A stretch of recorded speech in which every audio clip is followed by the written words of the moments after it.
سلام رفقا، امیدوارم که حال دلتون عالی باشه. خیلی خیلی خوش اومدین به چنل یوتیوب تا اینجا قسمت دوم ادمین شو. اگه قسمت اول ادمین شو رو دیده باشیم، ما تو قسمت قبل اومدیم توضیحاتی در مورد بحث‌های روانشناسی و شخصیت شناسی یک ادمین بهتون توضیح دادیم. یه تکالیفی خواستیم، حتما تکالیفش رو انجام بدید، چرا که کسانی که این تکالیف رو انجام میدن در این 5 قسمت ما برای آزمون ازشون استفاده میکنیم. یه نکته خیلی مهمی که وجود داره، شما تمامی تکالیف رو بعد از اینکه انجام دادین باید گزارشش رو به ادمین تلگرام ما که آیدیش رو براتون میذارم اینجا حتما اطلاع بدید تا بتونیم روز آزمون کسانی رو ما قبول میکنیم که این کارها رو انجام داده باشن. خیلی سوال پرسیده شده که خب ما به صورت غیر حضوری در شهر دیگه هستیم و میخوایم در آزمون شما شرکت کنیم، شرایطش چطوریه؟ شرایط اون رو هم میتونید از ادمین تلگرام ما بپرسید، براتون توضیح رو خواهد داد. خب قراره امروز در مورد الگوریتم 2024 براتون توضیح بدیم که این الگوریتم چه ویژگی هایی داره، چه کاربردهایی داره، چجوری شما میتونید وارد فضای پیشرفت در اینستاگرام در سال 2024 میلادی بشین. اگر تو آماده ای، اگر دفترت و کاغذ قلم جلوت آماده است، لایک رو بکوب، بزن که بریم قراره کل اتفاق خفن بیفته.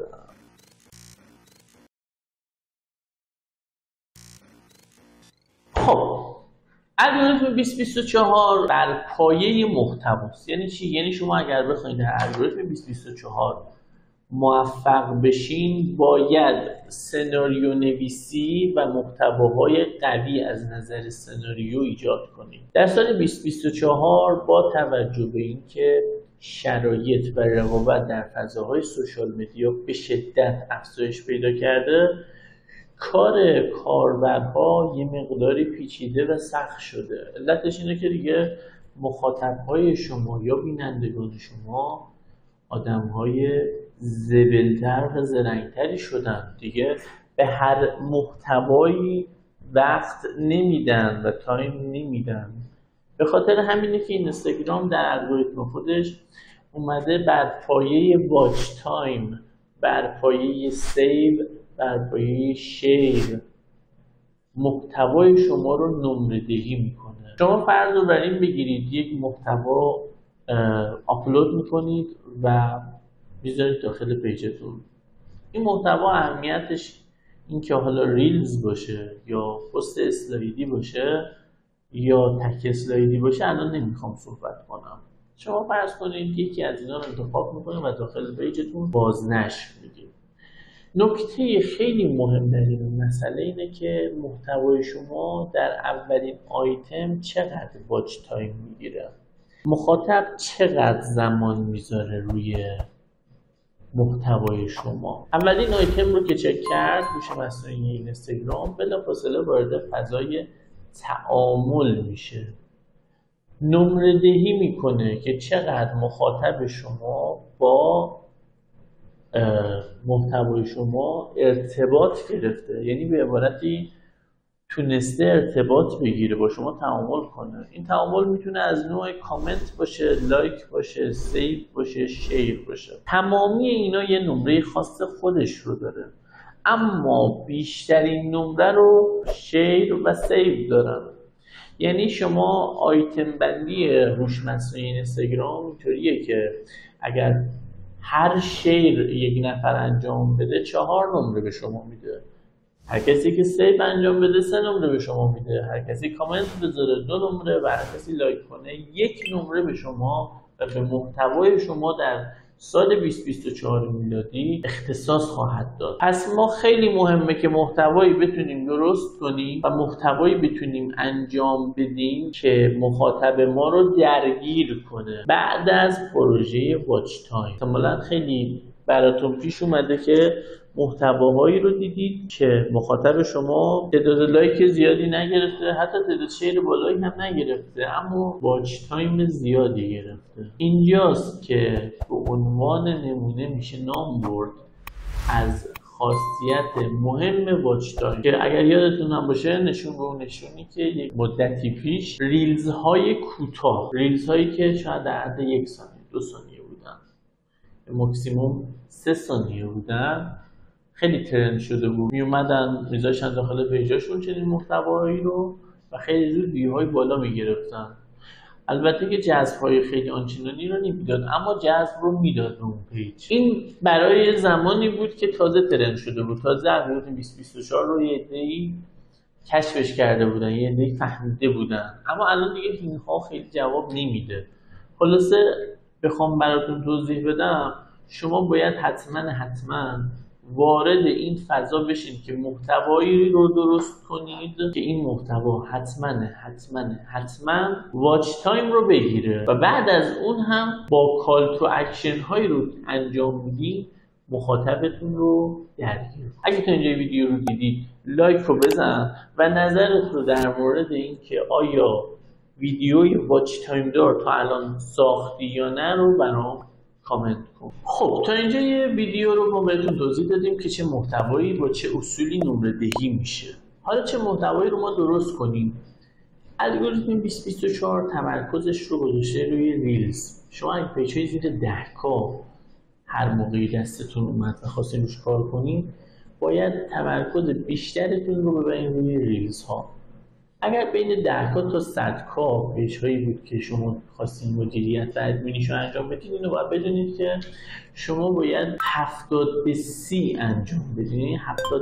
باز هم مخاطبای شما رو از ریلز و محتوای شما ریلز باید تشکیل بده، 30% دیگر رو باید پست های اسلایدی و تک اسلایدی انجام بدن. پیج‌های بالای 100K هم با توجه به مخاطب و موضوعیتش موضوع متنوع میشه و متفاوت میشه. اما یه نکته که خیلی مهمه، ویژگی مهم ریلز های اینستاگرامیه. کلا شما اگر ریلز های اینستاگرامی رو دقت کرده باشین در سال 2024 شانس دیده شدن بیشتری دارن. پس بهتره تمامی ادمین ها این رو بدونن که باید بیشترین تایم تولید محتواشون رو بر روی ریلز های اینستاگرامی بذارن. حالا چجوری یک ریلز اینستاگرامی خوب به وجود بیاریم؟ برای این کار من از همه شما دوستان میخوام 5 تا ریلز بالای 5 میلیون پیدا کنید. 5 میلیون بازدید اصلا دسته‌بندی موضوعیش مهم نیست. ما از شما میخوایم 5 تا ویدیوی وایرال که به صورت ریلز وایرال شده و بالای 5 میلیون بازدید کننده رو به خودش اختصاص داده رو برای ما تحلیل کنید و اون رو برای ادمین تلگراممون ارسال کنید تا ما بتونیم شما رو یک ارزیابی اولیه تو این موضوع داشته باشیم. حالا ما چیزی که از شما میخوایم در مورد تحلیل دقیقاً موردهای اوله، این که چقدر و چرا تونسته واچ تایم بگیره، اصلا واچ تایم گرفته یا نه، آیا تونسته شیر خوبی رو تجربه کنه و علت گرفتن چنین شیری چی بوده، آیا تونسته سیو بالایی بگیره و علت این سیو بالا یا پایینه چیه، تعداد لایکاش آیا به تعداد ویوهاش میخوره یا نه و علت این موضوع چه چیزیه، و بحث کامنت رو که آیا ما تونسته اون ویدیو کامنت های مرتبط بگیره، آیا اون کامنت ها علت گرفته شدنشون خود ویدیو بوده یا اون کال تو اکشن آخرش بوده. این کاریه که در این قسمت ما از شما دوستان میخوایم که برامون انجام بدین و بعد به این تلگرام ارسال کنید. حالا میخوام بهتون توضیح بدم که ما در الگوریتم 2024 چگونه میتونیم یک پیج خوب تولید و درست کنیم.